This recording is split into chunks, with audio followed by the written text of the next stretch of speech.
नमस्कार, मैं लक्ष्मीकांत श्रीवास्तव और आप देख रहे हैं PNI न्यूज। खबर गाजीपुर से है, जहां पर जंगीपुर नगर पंचायत के चर्चित पूर्व प्रत्याशी अमरजीत यादव की जिला बदर की कार्यवाही खत्म होने के बाद बिहार के पूर्व सांसद पप्पू यादव अमरजीत यादव को साथ में लेकर उनके पैतृक आवास जंगीपुर पहुंचे।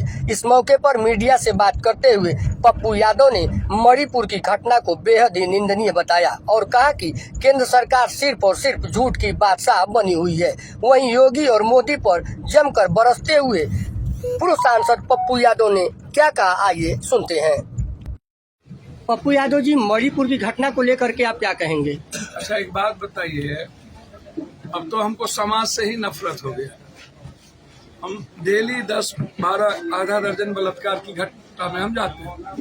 अभी भी मुजफ्फरपुर में ईसा सिंह जो MBA की लड़की है, उसको किडनैप करके चतुर्भुज स्थान पर भेज दिया। उसके बाद मिठी सिंह को मार दिया, बलात्कार करके 9 साल बच्ची। निर्भया की घटना घटी जिसमें एक सरकार बदल गई, एक सरकार बन गई। निर्भया के बाद लाखों, अब कोई घर बाकी है जहां की बच्ची सुरक्षित है, कोई घर बाकी है जहां पड़ोसियों की नजर बच्चियों पर ना हो। कोई दुनिया में पहली घटना है जहां नरेंद्र मोदी और जोगी के आने के बाद लोकतंत्र और संविधान खत्म हो गया, मुख्य कानून हिटलर का शासन हो गया। उससे भी चंगेज खां से भी ऊपर हैं ये लोग। इन लोगों को डेमोक्रेसी से, इन लोगों को संविधान से, इन लोगों को लोकतंत्र से कोई मतलब नहीं। एक ऐसी भीड़ तंत्र हो गई है जो इंसान को इंसान नहीं समझता है, मानवता से कोई मतलब नहीं है, सामाजिकता से कोई मतलब नहीं है, आध्यात्मिकता से कोई मतलब नहीं है, संस्कृति से मतलब नहीं है, तहजीब से मतलब नहीं है। और उन लोगों ने कहा कि अब वह सरकार किसकी है? बीजेपी। मुख्यमंत्री कहते हैं कि ऐसी घटना तो सैकड़ों हो चुकी है। अब सुकरात को तो सत्य के लिए जहर दिया लोगों ने, झूठ के लिए तो इसको जहर दे दो। इस मुख्यमंत्री को तो चुल्लू भर पानी में डूब के मर जाना चाहिए, आत्महत्या कर लेना चाहिए। समूह जिस तरीके से 1.5 घंटा तक 15 साल की बच्चियों और एक सैनिक की पत्नी को नंगा करके जाति के आधार पर जिस तरीके से इंटरनल पार्ट को छेड़ता रहा और समाज के सामने में बारी बारी से बलात्कार किए गए, अब दुनिया में कुछ बचा क्या? दुनिया को अब खत्म हो जाना चाहिए। अणुबम, परमाणु बम गिरने की अब जरूरत है। अब जिंदा रहने का कोई राइट है?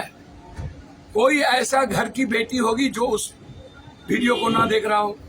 क्या बीत रहा होगा उसके मन स्थिति पर? क्या हम इस देश में जिस को देवी माना गया, पूजा गया, जिसको दुर्गा, काली, ना जाने झांसी क्या क्या माना गया, सीता, सावित्री, अहल्या, कौशल्या, जो कह दीजिए, ये तो द्रौपदी का चीरहरण हुआ था तो भगवान कृष्ण आ गए, जबकि उसका अपनों ने किया। यहाँ तो दुनिया के फर्स्ट हिस्ट्री में है। और उसके बाद देश का प्रधानमंत्री कहता है लॉ एंड ऑर्डर का प्रॉब्लम। बेटी भी लॉ एंड ऑर्डर का प्रॉब्लम हो। जनता पूछे किस जाति का बलात्कार हुआ, किस जात ने किया, तो बच के क्या दिक्कत है? अविलंब राष्ट्रपति शासन लगना चाहिए। देश के सभी दलों को बेटी और माँ बहनों के सवाल पर एक कठोर कानून बनाना चाहिए कि जो देखने की हिम्मत न करे। कंप्लीट रूप से शूट एंड साइड कंप्लीट। बेटियों के बलात्कार पर कोई चर्चा, बहस ना हो।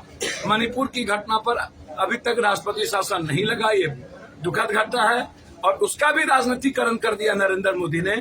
तो इतिहास तो बड़ा विचित्र है भाई। धन्यवाद सर। एक महिला पाकिस्तानी महिला सीमा है तो भारत की सीमा में सेंधमारी करते हुए एंट्री कर चुके, क्या कहेंगे? कोई मोहब्बत, ये गोदी मीडिया वाला मैटर है। ये सोशल मीडिया को कोई धंधा नहीं है, जो लाठी खरीदा है, कोई लेना देना नहीं है मीडिया को। दुनिया में इतनी गरीबी, इतना घटना, इतना उत्तर प्रदेश में नफरत है, इतना समाज में डर है, डेमोक्रेसी खत्म हो गई है, गुंडा राज चल रहा है, जोगी जी का आतंक राज चल रहा है, इस पर कोई चर्चा नहीं। भैया, हम तो यही कहेंगे ना कि गृह मंत्री को इस्तीफा दे देना चाहिए। जब बॉर्डर टप करके नेपाल से कहीं कहीं से लोग आ जाते हैं, तब तो कितने आतंकवादी आ गए होंगे। इस्तीफा तो इनको मणिपुर पर ही दे देना चाहिए था।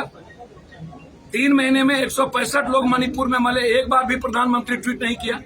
एक बार भी दुनिया का पहली घटना है जहां PM ट्वीट ना करे, ना जाए। तो सीमा उमा यदि आ भी गई तो मोहब्बत के कारण आ गई, साथ में है तो उसको एक सौहार्द में लीजिए।